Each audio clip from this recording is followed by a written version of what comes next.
Hello. सो मेरे प्यारे बच्चों, आप सब कैसे हो? आशा है कि आप सब स्वस्थ होंगे, मस्त होंगे। तो आज हम आपको वस्तुनिष्ठ प्रश्न लेकर आए हैं। वस्तुनिष्ठ प्रश्न अध्याय 6 के।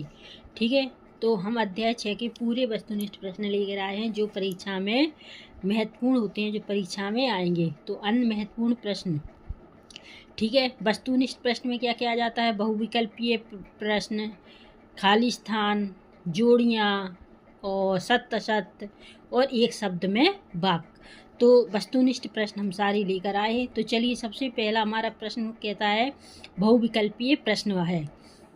तो सबसे पहला प्रश्न क्या है हमारा? बहुविकल्पीय प्रश्न। तो चलिए हम इसका पहला क्वेश्चन लेते हैं। किसी चक्रीय चतुर्भुज का एक कोण 60 डिग्री है तो उसका सम्मुख कोण का मान होगा। प्रश्न क्या दिया है? किसी चक्रीय चतुर्भुज का एक कोण 60 डिग्री है तो उसका सम्मुख कोण का मान होगा। तो उसका सम्मुख कोण का मान होगा 120 डिग्री। अगर किसी चक्रीय चतुर्भुज का कोण 60 डिग्री है तो उसका सम्मुख कोण क्या हो जाएगा? 120 डिग्री। ठीक है, चलिए अब दूसरा क्वेश्चन पढ़ते हैं। ABC और BDE दो समबाहु त्रिभुज इस प्रकार हैं कि D भुजा BC का मध्य बिंदु है।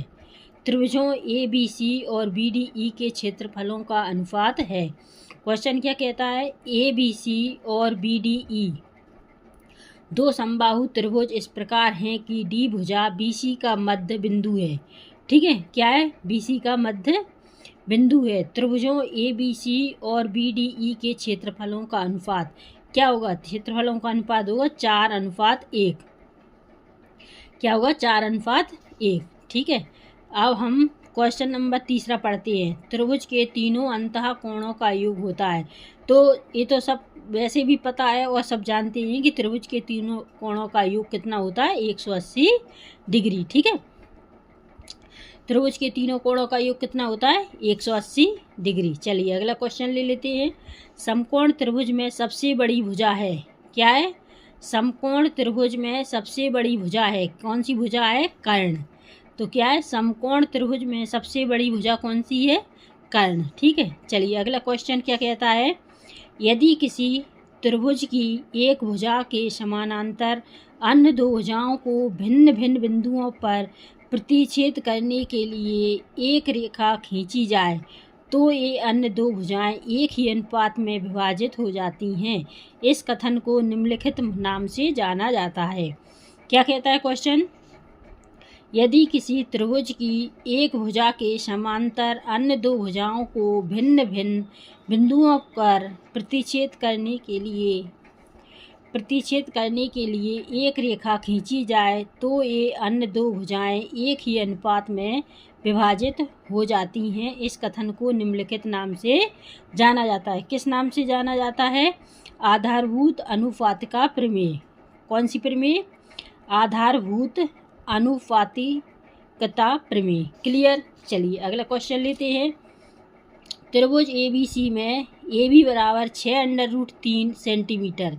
क्या दिया है? त्रिभुज ABC में AB बराबर 6√3 सेंटीमीटर, AC बराबर 12 सेंटीमीटर और BC बराबर 6 सेंटीमीटर है, तब कोण B का मान होगा। क्या कहता है क्वेश्चन? त्रिभुज ABC में AB बराबर 6√3 सेंटीमीटर, AC बराबर 12 सेंटीमीटर, BC बराबर 6 सेंटीमीटर है, तब कोण B का मान होगा। कोण B का मान क्या होगा? 90 डिग्री। तो कोण B का मान होगा 90 डिग्री।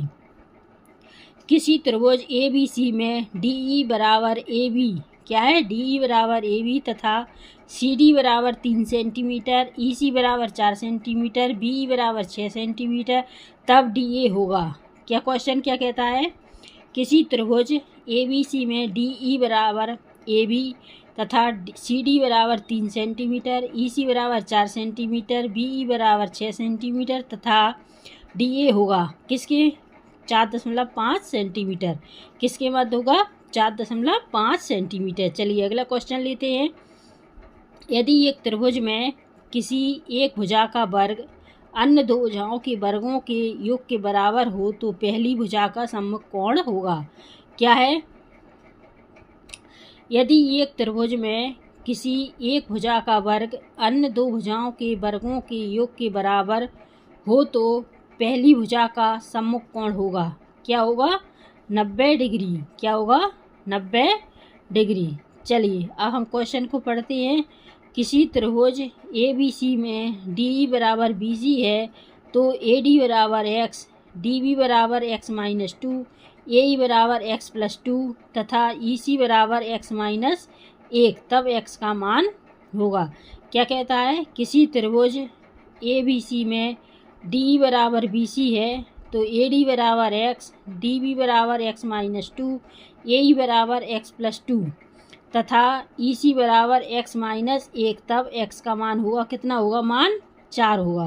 क्लियर? तो चलिए ये आपको क्वेश्चन अच्छे से समझ में आ गए होंगे, और अगर नहीं आए हैं समझ में तो हमें कमेंट में पूछिएगा आप, हम इसका और अच्छे से आपको डिटेल में बताएंगे।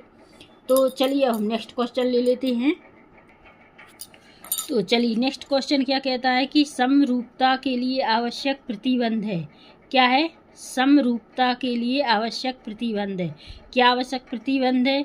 तो इसमें ऑप्शन दिए कोण कोण कोण समरूपता, कोण कोण समरूपता, कोण भुजा कोण समरूपता या उपरोक्त सभी।